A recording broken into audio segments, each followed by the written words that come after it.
Magandang hapon sa lahat. Welcome to the latest episode of the Visa Hour. My name is James. I'm a consular officer, and today we'll discuss non-immigrant B1 visas for domestic and personal employees. For those of us who want to travel with our helper, or yaya, or other domestic staff, or visit the United States, we'll let you know the common issues that we encounter in these applications, and we'll give you tips on how to avoid these errors and to ensure a smooth and fast visa application. Magandang hapon. My name is Catherine. I'm also a consular officer, and in addition to what James said, we will also share tips and information about employer responsibilities and employee rights when they travel to the United States. We'll also answer any questions that you might have related to the topic during this show. You can ask them on our Facebook page at facebook.com/manila.usembassy. You can also post your questions on Twitter using the hashtag #TheVisaHour. First and foremost, let's define the type of visa that we're talking about today. Catherine, what can you tell us about the B1 domestic visa? Thank you, James. Well, in a nutshell, B1 domestic visas are for domestic or personal employees of non-immigrant visa holders who will travel to the United States. This could be a yaya, caregiver, or driver. American citizens may also bring their domestic employees on a B1 domestic visa if they do not live permanently in the United States or subject to frequent overseas assignments. The next question is, how does one apply for a B1 domestic visa? Like most non-immigrant visas, the first step in applying for a B1 domestic visa is paying the application fee. The fee for this visa type is $160, and you pay it in Philippine peso equivalent at the branch of the Bank of the Philippine Islands. After paying the fee, you fill out a DS-160 form. It's online, and you can fill it out by going to www.ceac.gov/GENNIV. After paying and filling out the form, you must now prepare the rest of the application requirements. Of course, you still need to have a valid passport. You must also have a 2x2-inch photo in white background, must be taken within the last 6 months, with both your ears exposed as much as possible, and with a neutral facial expression. No smile. Yes, I think my ears would be too big and not fit on the page. Now, this next requirement is very important. When you don't get this right the first time you apply, it will delay your application and possibly affect your travel plans. I'm talking about the employment contract. For a thorough explanation of this requirement, we've prepared a short video for you.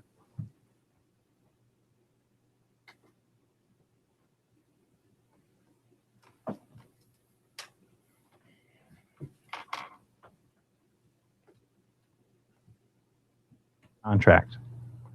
First, ensure that you have the correct name of the employer on your contract.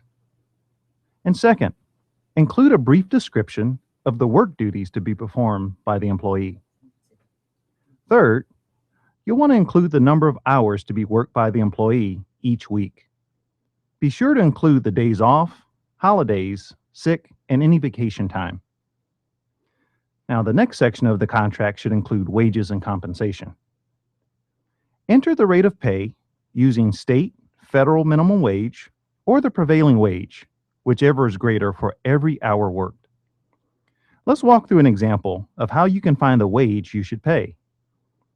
Go to this website, www.flcdatacenter.com.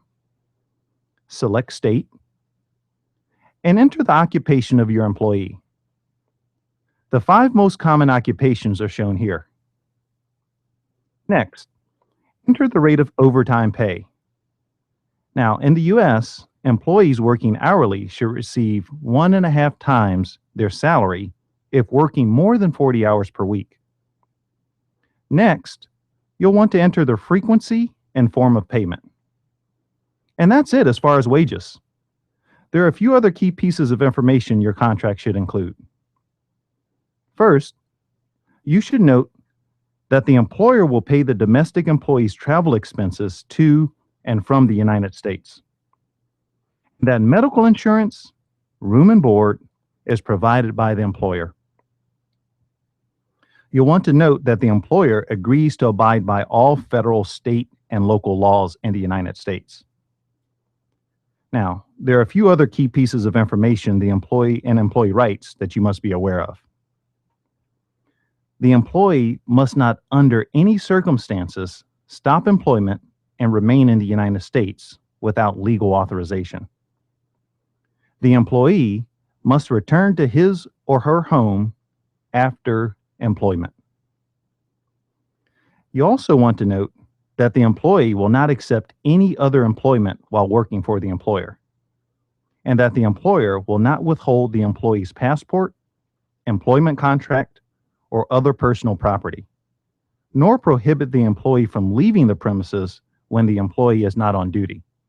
Again, it should be clear that both parties understand that the employee cannot be required to remain on the premises after working hours without compensation.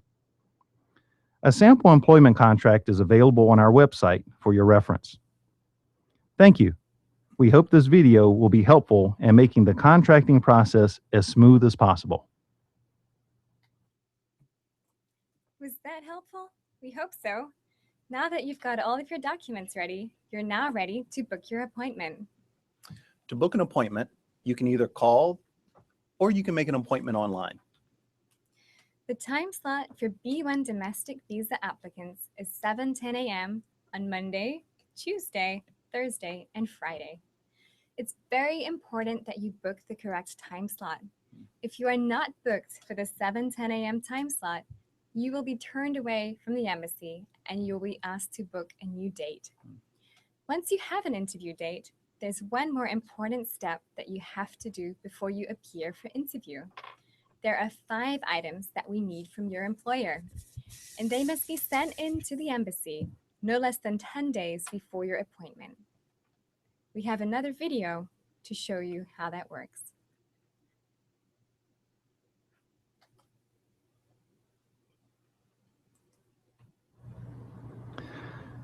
Before you appear for your B1 domestic visa interview, the non-immigrant visa unit must receive the following information no less than 10 days before your scheduled appointment: the visa applicant's complete name, including middle name and date of birth, each city and state of the intended employment in the United States, the employer's and spouse's complete name, and the name of any family member with whom the applicant might travel.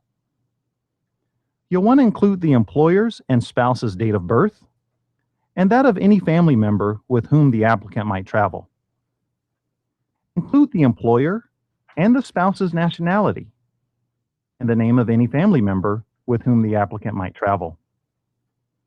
The information must be sent to Manila B1 Domestic at state.gov with the subject line, last name, first name, B1 Domestic information.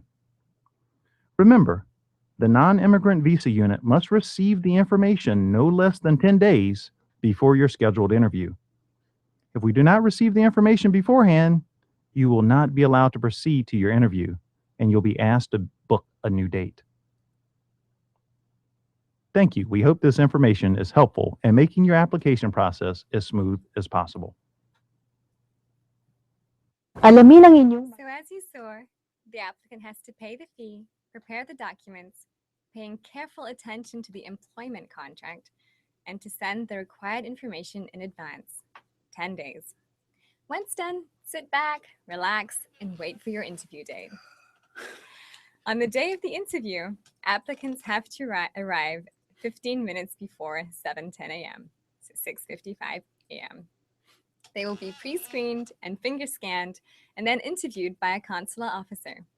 Although the presence of the employer is not necessary, it is recommended should the consular officer have any additional questions for your employer. Now, this next step does not need to be scary. I'm talking about the interview process. We'll simply ask you some basic questions during the interview. For example, how long have you worked for your employer? The nature of the work that you will do. How much will you be paid while you're in the US? And finally, we'll ask if you've read and understood the contents of this pamphlet. It's about your rights as a worker in the US.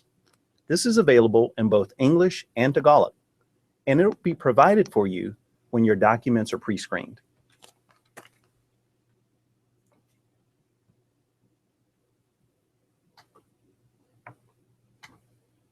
Yung mga karapatan. Taon-taon, malugod na tinatanggap ng Estados Unidos ang milyon-milyong bisita mula sa buong daigdig. Maraming pumupunta sa Estados Unidos upang pansamantalang magtrabaho. Sa Estados Unidos, protektado ng mga batas ang lahat ng manggagawa laban sa pang-aabuso at diskriminasyon. Nais naming malaman ninyo ang inyong mga karapatan. Naninindigan ang gobyerno ng US na sugpuin ang pangangalakal ng tao at ang paglabag sa mga karapatan ng manggagawa. Nilikha ang polyetong ito para magbigay impormasyon at isalarawan ng inyong mga karapatan bilang manggagawa sa Estados Unidos. Ang visa ng di-imigrante. Mag-apply ng visa sa takdang embahada o konsulado ng US sa ibang bansa. Ang inyong employer ay kailangang sumang-ayong hindi itago ang inyong mahahalagang dokumento at personal na ari-arian. Sumang-ayong sundin ang lahat ng batas ng US. Sa naturang kontrata, ang inyong employer ay kailangang maglarawan ng inyong mga tungkulin sa trabaho at oras sa pagtatrabaho. Magpaliwanag kung paano kayo babayaran para sa inyong trabaho. Huwag lumagda ng anumang kasunduang hindi ninyo naiintindihan. Pakiusapan ng isang taong inyong pinagkakatiwalaan na basahin, isalin at ipaliwanag ang mga tuntulin ng inyong kontrata. Dapat iisa lamang ang inyong kontrata. Dapat magtabi kayo ng kopya ng nilagdaang kontrata. Alamin ang inyong mga karapatan. Basahin ang information pamphlet. Pangangalakal ng tao. Isang krimen ang magsamantala ng isang tao sa pamamagitan ng dahas, pandaraya, o pamimilit sa paggawa, serbisyo o komersyal na pagtatalik. Ang mga employer ay hindi dapat manakot na ipa-deport o abusuhin kayo o ang inyong pamilya. Mamilit na kayo ay manatili sa trabaho. Mang-abuso sa inyo ng pisikal o sexual. Maghigpit kung saan kayo maaaring tumira o pumunta sa inyong bakanteng oras. Ipagkait sa inyo ang bayad sa overtime na trabaho. Limitahan kung sino ang maaari ninyong makausap sa labas ng lugar ng trabaho. Itago ang inyong pasaporte, visa o ibang pagkakakilanlan. Ipagkait sa inyo ang pagkain, tulog o atensyong medikal. Magsinungaling tungkol sa inyong kondisyon sa trabaho o mga tungkulin, pabahay o pasahod. Ipagkait ang inyong mga karapatan at kakayahang humingi ng tulong. Ang unang hakbang upang protektahan ang inyong sarili at mga karapatan ay ang paghingi ng tulong. Kung kayo'y biktima ng pangangalakal ng tao o pag-abuso o kayo'y naghihinalang may isang taong kinakalakal o inaabuso, magsumbong. Tumawag sa 911 kung kayo o ang kakilala ninyo ay nasa agarang panganib. 24 oras na libreng hotline ng National Human Trafficking Resource Center 1-888-373-7888. I-text ang Be Free sa 233733 www.polarisproject.org. Pinatatakbo ng isang organisasyong di pampamahalaan. Linya para sa pagreklamo ng Trafficking in Persons and Worker Exploitation Task Force, Lunes hanggang Biyernes, 9 a.m. to 5 p.m. Eastern Time. 1-888-428-7581. Pinatatakbo ng US Department of Justice. Huwag matakot, humingi ng tulong. Hindi kayo dapat matakot magsumbong tungkol sa mga paglabag sa inyong mga karapatan. Maaari kayong magkaroon ng legal na proteksyon laban sa deportasyon. Basahin ang polyeto para sa karagdagang impormasyon.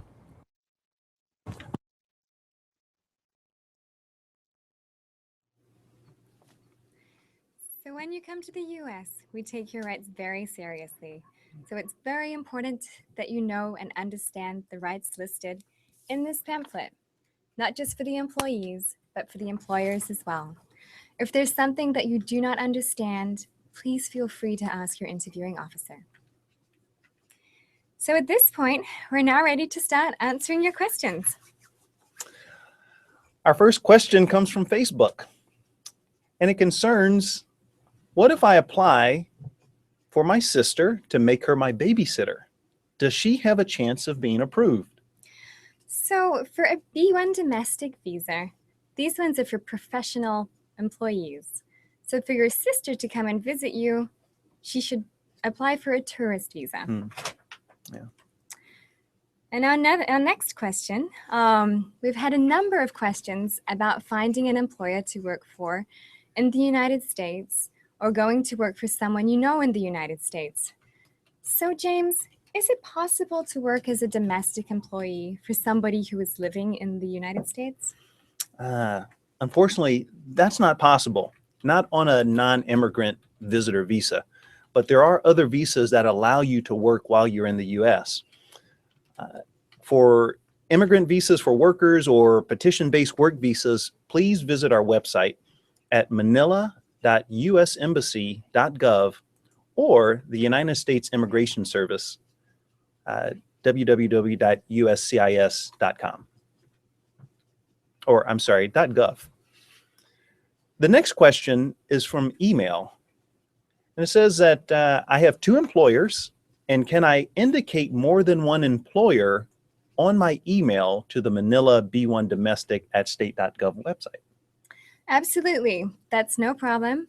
Just make sure that when you email us, you have their full name, contact details, date of birth, nationality, information about spouses or any other relatives with whom you may be traveling.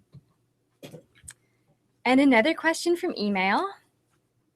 My employer will go to the US and she has invited me to go with her. She said she will pay for my travel and that it's a gift from her. Can I apply for a tourist visa? Well, considering that you're going to be going with your employer and you most likely will have duties while you're in the US, the most appropriate visa class for you would be the B1 domestic visa. Hot off the wire, our next question.